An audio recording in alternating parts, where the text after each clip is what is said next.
Assalamualaikum warahmatullahi wabarakatuh. Izinkan saya untuk memperkenalkan diri terlebih dahulu. Nama saya Zoya Mamuzah dengan NIM 050038541. Baiklah, di sini saya akan mempresentasikan hasil tugas saya, yaitu tugas 3 tentang promosi perpustakaan dengan mata kuliah media teknologi. Baiklah, di sini saya akan membahas beberapa tentang promosi perpustakaan. Yang pertama adalah apa sih itu promosi perpustakaan? Promosi perpustakaan adalah upaya untuk mengenalkan seluruh aktivitas yang ada di perpustakaan dari segi fasilitas, koleksi jenis layanan, dan manfaat yang dapat diperoleh oleh setiap pemakai perpustakaan secara lebih terperinci agar diketahui oleh khalayak umum. Promosi perpustakaan pada dasarnya merupakan forum pertukaran informasi antara organisasi dan konsumen dengan tujuan utama memberikan informasi tentang produk atau jasa yang disediakan oleh perpustakaan sekaligus membujuk pengguna untuk bereaksi terhadap produk atau jasa yang ditawarkan. Nah, untuk selanjutnya yaitu tujuan promosi perpustakaan. Adapun tujuan promosi perpustakaan adalah yang pertama, memperkenalkan fungsi perpustakaan kepada masyarakat pemakai. Yang kedua, mendorong minat baca dan mendorong masyarakat agar menggunakan koleksi perpustakaan semaksimal mungkin. Yang ketiga, memperkenalkan pelayanan dan jasa perpustakaan kepada masyarakat. Dan yang keempat, hasil dari promosi adalah tumbuhnya kesadaran sampai tindakan untuk memanfaatkannya. Selanjutnya, beberapa layanan yang ada di perpustakaan. Yang pertama adalah layanan sirkulasi. Layanan sirkulasi adalah kegiatan melayani pengguna perpustakaan dalam peminjaman dan pengembalian bahan pustaka serta penyelesaian administrasinya baik secara manual maupun elektronik. Yang kedua adalah layanan perpustakaan keliling. Layanan perpustakaan keliling adalah kegiatan layanan perpustakaan yang bergerak dari satu tempat ke tempat lain dengan menggunakan mobil perpustakaan keliling. Dan yang ketiga adalah layanan rujukan. Layanan rujukan adalah layanan memberikan informasi kepada pengguna perpustakaan berdasarkan koleksi sumber rujukan yang dimiliki. Nah, dan yang keempat, rujukan cepat. Layanan rujukan cepat adalah memberi jawaban langsung atas permintaan informasi dari pengguna perpustakaan melalui pemanfaatan sumber rujukan seperti kamus, ensiklopedia, direktori, dan lain-lain. Yang kelima, bimbingan pemakaian sumber rujukan. Bimbingan pemakaian sumber rujukan adalah bantuan yang diberikan kepada pengguna jasa perpustakaan untuk memanfaatkan sumber-sumber rujukan yang dimiliki, antara lain berkaitan dengan isi, susunan, dan cara mencari informasi termasuk sumber rujukan elektronik. Yang keenam, layanan penelusuran literatur. Layanan penelusuran literatur adalah kegiatan mencari atau menemukan kembali informasi kepustakaan mengenai suatu bidang tertentu yang ada di perpustakaan maupun di luar perpustakaan dengan menggunakan bantuan online public access catalog, literatur sekunder, dan sarana penelusuran lainnya. Yang ketujuh, layanan audiovisual adalah kegiatan mengoperasikan peralatan pandang dengar termasuk komputer dan membimbing penggunanya. Yang kedelapan, layanan penyediaan bahan pustaka. Layanan penyediaan bahan pustaka adalah kegiatan mencari dan menyediakan bahan pustaka sesuai dengan kebutuhan pengguna melalui koleksi setempat atau melalui silang layan perpustakaan.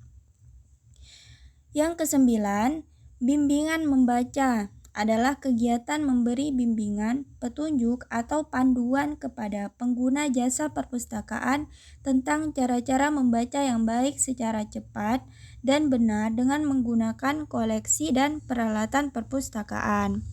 Yang kesepuluh, bimbingan pemakai perpustakaan. Layanan bimbingan pemakai perpustakaan adalah kegiatan memberikan penjelasan tentang berbagai informasi perpustakaan dan penggunaan perpustakaan secara optimal kepada kelompok-kelompok pengguna baru.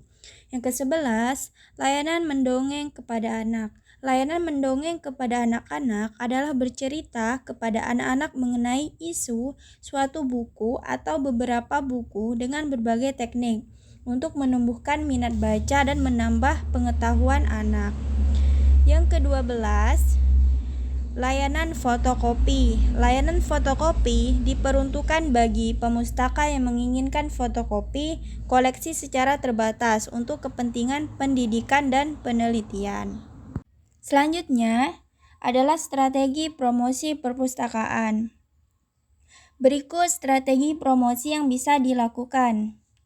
Yang pertama, membangun komunikasi dengan pemustaka. Merupakan pemanfaatan ilmu komunikasi dalam segala kegiatan promosi. Oleh karena itu, diperlukan kemampuan dalam berkomunikasi dengan pemustaka, lingkungan, fasilitas, dan bahan pustaka yang ada.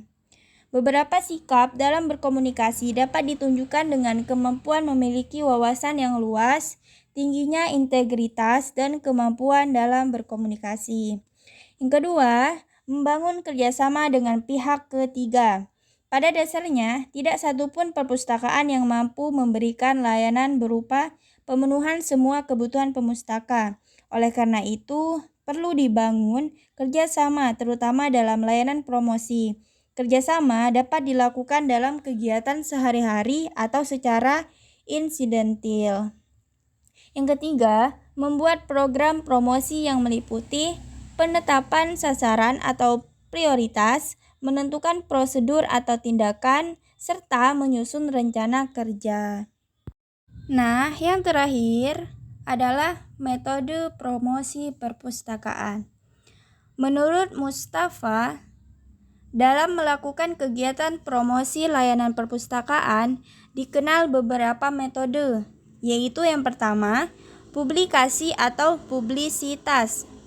Publisitas adalah salah satu alat promosi yang ampuh dan murah untuk memperkenalkan keberadaan perpustakaan, termasuk jasa atau produk yang ditawarkan melalui berita di media, penerbitan seperti surat kabar, dan majalah maupun melalui radio, televisi, ataupun panggung. Yang kedua, iklan. Berbeda dengan publisitas yang biasanya cuma-cuma. Iklan memerlukan biaya untuk membuat.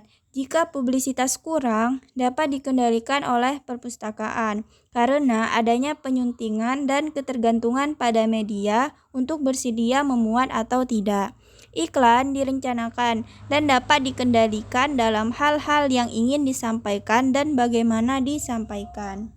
Yang ketiga, kontak perorangan. Promosi dengan menggunakan cara kontak pribadi merupakan bentuk yang paling ampuh di antara bentuk-bentuk promosi yang lain karena adanya kontak secara pribadi. Hubungan antara staf perpustakaan dan konsumen dapat dijalin dan ditingkatkan. Kebutuhan, minat, serta pribadi pengguna dapat lebih diketahui sekaligus lebih jelas dalam menyampaikan informasi kepada pengguna. Yang keempat, insentif.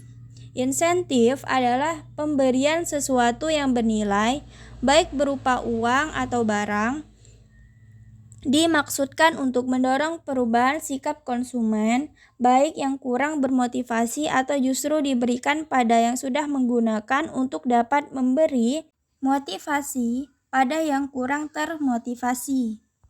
Nah, mungkin hanya itu yang dapat saya sampaikan tentang promosi perpustakaan.